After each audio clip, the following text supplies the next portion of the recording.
వాళ్ళ ప్రస్తుతపు యువత కానీ పిల్లలు మొదలుకొని టీనేజ్ వచ్చే వరకు పరిస్థితులు ఎంత దారుణమైపోయాయంటే వీళ్ళకి అమ్మ సెల్ ఫోన్ కావాలి. ఏం కావాలి? అమ్మ సెల్ ఫోన్ కావాలి కానీ అమ్మొద్దు. అమ్మ ఇచ్చే గిఫ్ట్లు కావాలి కానీ అమ్మొద్దు. అమ్మ చేసే స్పెషల్ ఐటమ్స్ కావాలి కానీ అమ్మొద్దు. అమ్మ కొనేటటువంటి స్పెషల్ ఐటమ్స్ కావాలి కానీ అమ్మొద్దు.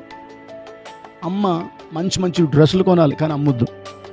అమ్మ మంచి మంచి పిండి వంటలు వండాలి కానీ అమ్మొద్దు.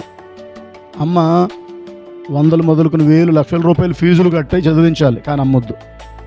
ఇలా చెప్పుకుంటూ పోతే ఇవాళ అమ్మొద్దు కానీ అన్నీ కావాలి. నేను ఒక సంగతి చెప్తా ఉన్నాను, నీకు అన్నీ కావాలంటే అమ్మ ఉండాలి. అమ్మ కావాలి. అమ్మ ఉంటేనే ఇవన్నీ నీకు అనుగ్రహించబడతాయి.